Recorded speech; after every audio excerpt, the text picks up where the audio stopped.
यादव रक्षा मंत्री राजनाथ सिंह ने गुजरात के भुज एयरबेस पर पहुंचकर सेना के जवानों का अभिनंदन किया और उनका हौसला बढ़ाया। इस मौके पर उन्होंने ऑपरेशन सिंदूर में ब्रह्मोस मिसाइल के इस्तेमाल की बात कही और कहा कि हमारी सेना ने पाकिस्तान को रात के अंधेरे में दिन का उजाला दिखा दिया। उन्होंने टेरर फंडिंग पर भी पाकिस्तान को घेरा और कहा कि ऑपरेशन अभी खत्म नहीं हुआ है। यह कहना गलत नहीं होगा, जितनी देर में लोग नाश्ता पानी निपटाते हैं उतनी देर में आपने दुश्मनों को निपटा दिया। और वास्तव में वह गूंज सिर्फ मिसाइल्स की ही नहीं थी, वह गूंज थी आपके शौर्य की और भारत के सेना के जवानों के पराक्रम। ये हिंदुस्तान की सेना के शौर्य की गूंज है, ये नए भारत की बढ़ती ताकत की धमक है। गुजरात के भुज पहुंचे रक्षा मंत्री राजनाथ सिंह ने ऑपरेशन सिंदूर में सेना की बहादुरी की जमकर तारीफ की। उन्होंने कहा कि वायुसेना के लिए आतंक के अजगर का फन कुचलने और दुश्मन को निपटाने के लिए 23 मिनट ही काफी थे। इसकी गूंज सिर्फ भारतीय सीमाओं तक ही सीमित नहीं थी, बल्कि पूरी दुनिया ने इसे सुना।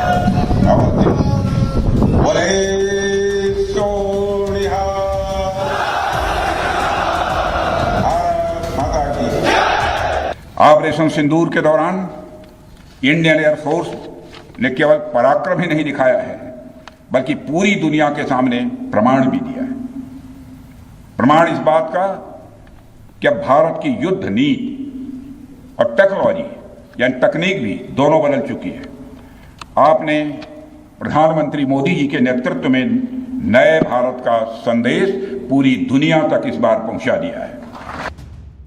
राजनाथ सिंह ने कहा कि पूरी दुनिया ने देख लिया कि कैसे आपने पाकिस्तान की धरती पर मौजूद आतंकवाद के 9 ठिकानों को ध्वस्त कर दिया। बाद में की गई कार्रवाई में उनके अनेक एयरबेस तबाह कर दिए। भुज एयरबेस से कड़ा संदेश देते हुए राजनाथ सिंह ने चेतावनी दी, ये नया भारत है, पलटकर जवाब देता है। उन्होंने आगे कहा कि ऑपरेशन सिंदूर अभी खत्म नहीं हुआ है, वक्त आने पर पूरी पिक्चर दिखाएंगे। साथियों, ऑपरेशन सिंदूर ने यह स्पष्ट संदेश दे दिया है कि हमने शांति के लिए जितना अपना दिल खोल कर रखा है, शांति को नष्ट करने वालों के विरुद्ध उतना ही अपना हाथ भी खोल कर रखा है। साथियों, एक और बात मैं यहां साफ कहना चाहूंगा कि ऑपरेशन सिंदूर अभी खत्म नहीं हुआ है। जो कुछ भी हुआ है वह सिर्फ एक ट्रेलर मात्र था। अब जब भी सही समय आएगा तो हम पूरी पिक्चर भी दुनिया को दिखाएंगे। राजनाथ सिंह ने कहा कि भारत के ऑपरेशन सिंदूर ने पाक के सैन्य ठिकानों को भारी नुकसान पहुंचाया। इंडियन एयरफोर्स ने इस दौरान अहम भूमिका निभाई। हिंदुस्तान की वायुसेना ने साबित कर दिया कि पाकिस्तान में मौजूद कोई आतंकी ठिकाना उसकी पहुंच से दूर नहीं है। उन्होंने कहा कि ये कोई छोटी बात नहीं है कि हमारी एयरफोर्स की पहुंच पाकिस्तान के हर कोने तक है। ये बात पूरी तरह साबित हो चुकी है। साथियों, कोई छोटी बात नहीं है कि हमारी एयरफोर्स की पहुंच पाकिस्तान के हर कोने तक है, और ये बात पूरी तरह से साबित हो चुकी है तो हमारी तीनों फोर्सेस की। लेकिन आज एयरबेस पर आए हूं इसलिए मैं इसकी चर्चा कर रहा हूं। और आज स्थिति यह है कि भारत के फाइटर प्लेन बिना सरहद पार किए ही यहीं से उनके हर कोने तक सीधा प्रहार करने में पूरी तरह से सक्षम है। राजनाथ सिंह ने टेरर फंडिंग पर भी पाकिस्तान को एक बार फिर घेरा। कहा कि आपने पाकिस्तान में मौजूद आतंकवाद के इंफ्रास्ट्रक्चर के खिलाफ प्रभावी कार्रवाई की, मगर पाकिस्तान फिर से इस कोशिश में लग गया है कि ध्वस्त हुए आतंकी ढांचे को फिर से खड़ा किया जाए। यदि उसे IMF से फंड मिला तो उसका इस्तेमाल आतंकियों की मदद में करेगा। इसीलिए IMF को पाकिस्तान को आर्थिक मदद पर फिर से विचार करने को कहा। पाकिस्तान को करोड़ों डॉलर की मदद तुरंत रुकनी चाहिए। साथियों, आपने पाकिस्तान में मौजूद टेरर इंफ्रास्ट्रक्चर के खिलाफ प्रभावी कार्रवाई की है, मगर पाकिस्तान फिर से इस कोशिश में लग गया है कि ध्वस्त हुए आतंकी ढांचे को फिर से खड़ा किया जाए।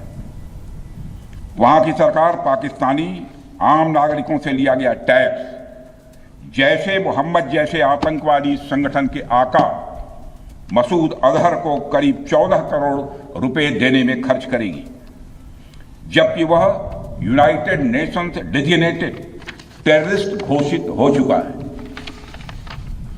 इतना ही नहीं, लश्कर तोयबा और जैश ए मोहम्मद के मुरुद के और बहावलपुर स्थित टेरर इंफ्रास्ट्रक्चर को फिर से खड़ा करने के लिए पाकिस्तान सरकार ने आर्थिक सहायता देने की घोषणा की है, लेकिन निश्चित रूप से इंटरनेशनल मॉनेटरी फंड से आने वाले $1 बिलियन के बड़े हिस्से को टेरर इंफ्रास्ट्रक्चर को फंड करने में इस्तेमाल होगा, ऐसा मेरा मानना है।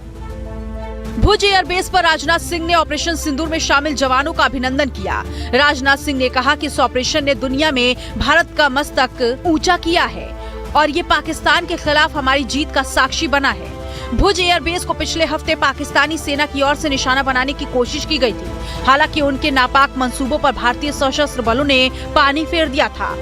अब यहाँ पर रक्षा मंत्री का दौरा कई मायनों में दुश्मन को हिंदुस्तान का कड़ा संदेश है। Bureau report, life times.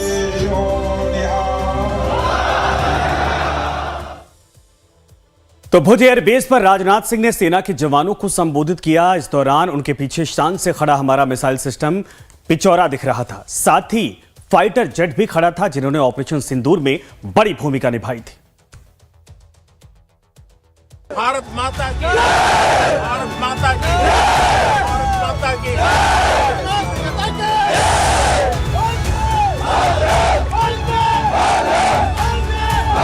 Bharat माता की, भारत माता की, भारत माता की।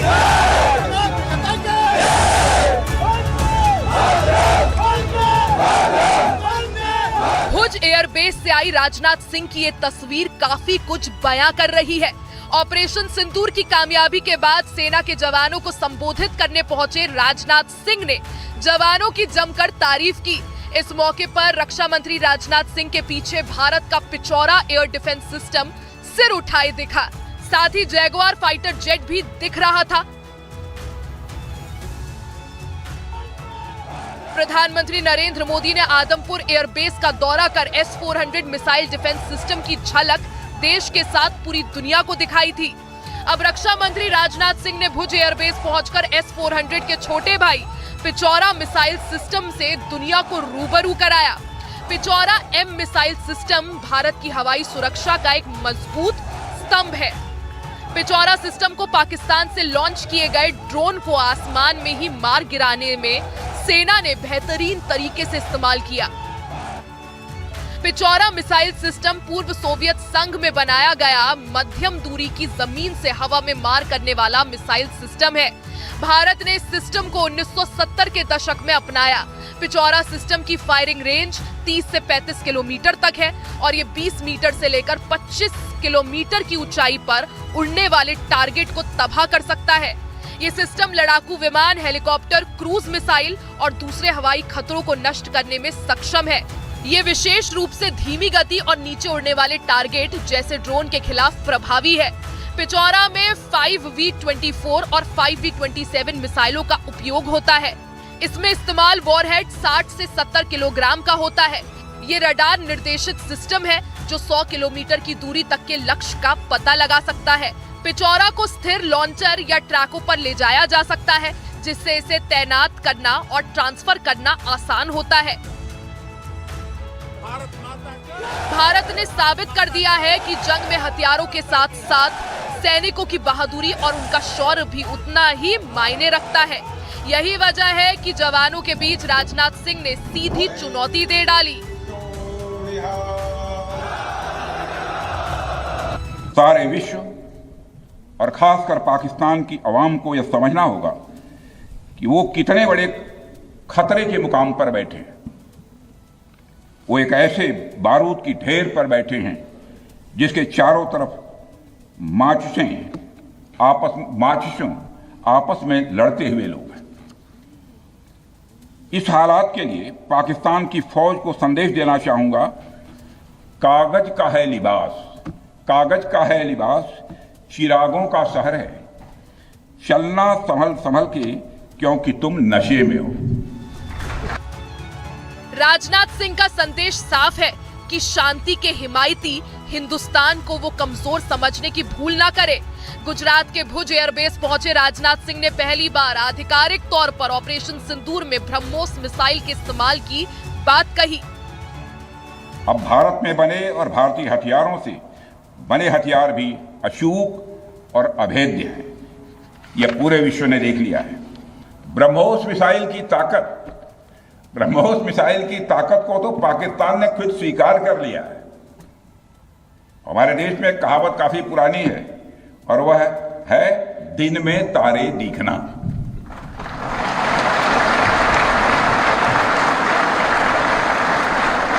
मगर भारत में बनी ब्रह्मोस मिसाइल ने पाकिस्तान को रात के अंधेरे में दिन का उजाला दिखा दिया है।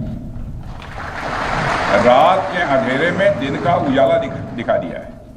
भारत के जिस एयर डिफेंस सिस्टम की तारीफ हर तरफ हो रही है, उसमें डीआरडीओ द्वारा बनाए गए आकाश और अन्य राडार सिस्टम की जबरदस्त भूमिका रही है। राजनाथ सिंह ने यह भी कहा कि ब्रह्मोस न सिर्फ दुश्मनों के लिए चेतावनी है, बल्कि भारत की बढ़ती वैश्विक सैन्य ताकत का प्रतीक भी है। यदि इस मिसाइल की बात करें तो इसकी गिनती दुनिया के सबसे घातक मिसाइलों में होती है। ब्रह्मोस मिसाइल की गति मैक 2.8 से मैक 3 यानी करीब 3500 किलोमीटर प्रति घंटा तक होती है, जो इसे दुनिया की सबसे तेज क्रूज मिसाइलों में से एक बनाती है। ब्रह्मोस मिसाइल को जमीन, समंदर या हवा तीनों माध्यमों से दागा जा सकता है। इसे युद्धपोतों, पनडुब्बियों, ट्रैकों और लड़ाकू विमानों जैसे सुखोई 30 MKI से लॉन्च किया जा सकता है। ब्रह्मोस की सटीकता बहुत अधिक है। लक्ष्य से ज्यादा ये सिर्फ 1 मीटर के आसपास निशाना लगाने में चूक कर सकती है। ये लगभग 200 से 300 किलोग्राम तक का पारंपरिक या सेमी आर्म्ड वॉरहेड ले जा सकती है। इसमें लो रडार सिग्नेचर टेक्नोलॉजी है, जिससे ये दुश्मन की रडार निगरानी से बच निकलती है। ब्रह्मोस में अत्याधुनिक नेविगेशन और GPS गाइडेड सिस्टम है, जो इसे चलते फिरते लक्ष्यों पर भी हमला करने में सक्षम बनाती है। इसकी रेंज लगभग 290 किलोमीटर थी, जिसे बढ़ाकर अब 800 किलोमीटर किया जा रहा है। लॉन्च के बाद मिसाइल को नियंत्रित करने की जरूरत नहीं होती है, ये खुद ही लक्ष्य को खोजकर हमला करती है। ब्रह्मोस मिसाइल की प्रचंडता को देखकर पाकिस्तान का मनोबल भरभरा कर गिर गया और वो सीजफायर के लिए गिड़गिड़ाने लगा। भारत अपनी शर्तों पर सीजफायर के लिए तैयार हुआ। ब्रह्मोस की ताकत हर भारतीय को गर्व और आत्मविश्वास से भर देती है। ऑपरेशन सिंदूर के दौरान सैनिकों की वीरता की तारीफ करते हुए राजनाथ सिंह ने जानकारी दी कि इस अभियान का नाम ऑपरेशन सिंदूर पीएम मोदी ने दिया, जो अब साहस, शौर्य और वीरता का प्रतीक बन गया है। ऑपरेशन सिंदूर, और मैं बताना चाहता हूं ऑपरेशन सिंदूर नाम किसने दिया। ऑपरेशन सिंदूर का नाम हमारे देश के यशस्वी प्रधानमंत्री आदरणीय नरेंद्र मोदी ने दिया, जो इसी जापान की धरती, इसी गुजरात की धरती पर गुजराती मां को। और ऑपरेशन सिंदूर के दौरान जो कुछ भी आपने किया है, समस्त हिंदुस्तानियों को, चाहे वो भारत के रहने वाले हों अथवा दुनिया के दूसरे देशों में रहने वाले हों, सभी गौरवान्वित हुए हैं। भारतीय वायुसेना के लिए सिर्फ 23 मिनट यह काफी थे पाकिस्तान की सरजमी पर पल रहे आतंक के अजगर को कुचलने के लिए, और वह आपने करके दिखाया। जवानों को संबोधित करते हुए रक्षा मंत्री राजनाथ सिंह ने कहा कि ऑपरेशन सिंदूर ने पाकिस्तान के सैन्य ठिकानों को भारी नुकसान पहुंचाया है। इसमें एयरफोर्स की अहम भूमिका रही।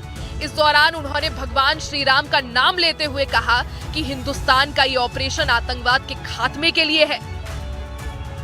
हम हमारे आराध्य श्री राम के उस मार्ग का अनुसरण करते हुए आगे बढ़ रहे हैं, जिसमें वह आसुरी शक्तियों के विनाश का प्रण लेते हैं। निश्चरहीन करौ में भुज उठाई पण कीन, अर्थात जिस प्रकार भगवान राम ने अपनी भुजाओं को उठाकर धरती को राक्षस विहीन करने का प्रण लिया था, ठीक उसी प्रकार श्री राम के आदर्शों का पालन करते हुए हमने भी आतंकवाद को जड़ से समाप्त करने का संकल्प लिया है।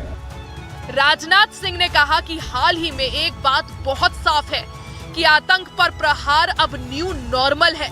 ये न्यू इंडिया का न्यू नॉर्मल है। अब हमने ये साफ कर दिया है कि हमारी संप्रभुता को यदि कोई नुकसान पहुंचाएगा तो वो प्रहार भी झेलेगा। Bureau report, life times.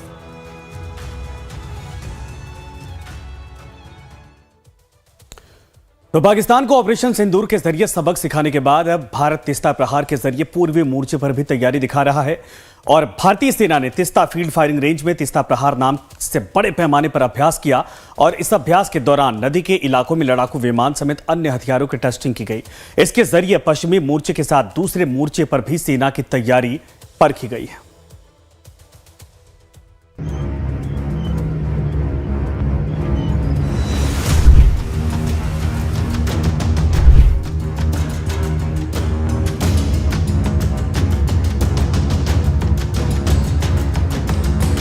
Hindustan अपने बॉर्डर पर किसी भी तरह की ढिलाई के मूड में नहीं है। एक तरफ ऑपरेशन सिंदूर के तहत इंडियन आर्म्ड फोर्सेस लगातार पाकिस्तान पर स्ट्राइक कर रही थी, तो वहीं दूसरी ओर इंडियन आर्मी तीस्ता प्रहार के जरिए अपनी धार और मजबूत करने में जुटी रही। नॉर्थ बंगाल में सिक्किम के पास इंडियन आर्मी ने तीस्ता फील्ड फायरिंग रेंज में तीस्ता प्रहार नाम की एक इंटीग्रेटेड फील्ड एक्सरसाइज की है। ये एक्सरसाइज 8 से 10 मई तक चली। तीस्ता अभ्यास के दौरान इंडियन आर्मी ने ऑपरेशन तैयारियों को चेक किया। ये एक्सरसाइज युद्ध की स्थिति के हिसाब से तैयारियों का जायजा था। इस अभ्यास का मकसद कठिन इलाकों में सेना अपने ऑपरेशन कैसे पूरा करे, इसकी जांच करना था। खबरों के मुताबिक इस वॉर एक्सरसाइज में पैदल सेना, तोपखाना, बख्तरबंद कोर, अर्धविशेष बल, सेना के विमान, इंजीनियर्स और सिग्नल समेत प्रमुख लड़ाकू विमानों ने अपना जौहर दिखाया। अभ्यास का सबसे बड़ा आकर्षण रहा भारतीय सेना के आधुनिकीकरण पर जोर देने वाले नई पीढ़ी के हथियार। इस वॉर एक्सरसाइज में कई तरह के drone, robotic mule, military platform और एडवांस बैटलफील्ड टेक्नोलॉजी का इस्तेमाल हुआ। इस दौरान खास तौर पर मैन मशीन कॉम्बिनेशन का ज्यादा ध्यान रखा गया। इस वॉर एक्सरसाइज में तालमेल और बेहतर समन्वय पर जोर दिया गया। अलग अलग इलाकों और प्रतिकूल मौसम के हालात में सेना तेजी से और प्रभावी ढंग से कैसे काम करे, इस पर फोकस किया गया। रिपोर्ट के मुताबिक सामरिक अभ्यास, युद्धाभ्यास और अनुकूली युद्धाभ्यास को इस एक्सरसाइज में शामिल किया गया। ऑपरेशन तीस्ता प्रहार की खासियत ये भी रही कि इसे चुनौतीपूर्ण रिवर बेड इलाके में किया गया। पाकिस्तान के साथ टकराव को लेकर भारत अलर्ट मोड पर है। साथ ही उसकी तैयारी ऐसी भी है कि यदि कई मोर्चों पर एक साथ उसे टकराव का सामना करना पड़े तो परेशानी न आए। पश्चिमी तट पर सेना ने पाकिस्तान को मुंहतोड़ जवाब दिया। अब ईस्टर्न बॉर्डर पर भी सेना अपनी तैयारी की जांच कर रही है। पीएम मोदी से लेकर रक्षा मंत्री तक पहले ही कह चुके हैं कि भारत पर कोई भी हमला हुआ तो देश उसका अपने तरीके से जवाब देगा और उसके लिए हम पूरी तरह तैयार हैं। भारत ने अब 3 सूत्र तय कर दिए हैं। पहला, भारत पर आतंकी हमला हुआ, हम अपने तरीके से, अपनी शर्तों पर, अपने समय पर जवाब देंगे। दूसरा, कोई भी न्यूक्लियर ब्लैकमेल भारत नहीं सहेगा। तीसरा, हम आतंक की सरपरस्त सरकार और आतंक के आकाओं को अलग अलग नहीं देखेंगे। दुनिया भी भारत के इस नए रूप को, इस नई व्यवस्था को समझते हुए ही आगे बढ़ रही है। भारत माता की! भारत माता की! चीन की नजरें हमेशा ही पूर्वोत्तर पर टेढ़ी रही हैं। धीरे धीरे वो सिक्किम के पास डोकलाम से जामफेरी रिज तक जाने का सपना देख रहा है।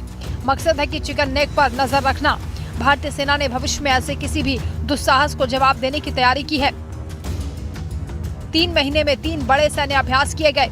इसी साल फरवरी में प्रचंड प्रहार को अंजाम दिया गया था। इसके बाद मार्च में पूर्वी कमांड ने tri services integrated multi domain warfare अभ्यास किया था।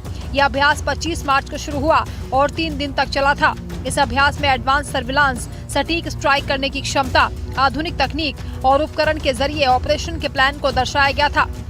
तीनों सेनाओं के अंगों ने मिलकर इस अभ्यास में हिस्सा लिया था। नेवी के लंबी दूरी तक टोह लेने वाले विमान, armed helicopter, UAV, lightning munition और सैटेलाइट के जरिए हालातों का सही आकलन और रैपिड टारगेट एंगेजमेंट की तैयारियों को धार दी गई थी। तीस्ता प्रहार 3 महीने में तीसरा अभ्यास है। भारत चीन के बीच रिश्तों में लंबे समय कड़वाहट थी। पिछले 1 साल से कड़वाहट थोड़ी कम हुई है। चीन की फितरत से पूरी दुनिया वाकिफ है, लिहाजा भारत ने रणनीतिक तौर पर अपनी तैयारी को धार देने की पूरी तैयारी कर ली है। चीन अपने इलाके की भौगोलिक परिस्थितियों के हिसाब से आगे है, तो भारत अपनी तैयारियों के बूते उससे कहीं ज्यादा आगे है। बांग्लादेश के साथ भी भारत के संबंध पिछले कुछ दिन से ठीक नहीं है। इसको लेकर भी राजनीतिक से लेकर सैन्य नेतृत्व सजग है, लिहाजा हर मोर्चे पर भारत की तैयारी पूरी है और ऑपरेशन तीसरा प्रहार उसी की एक कड़ी है। Bureau report, life times. Azerbaijan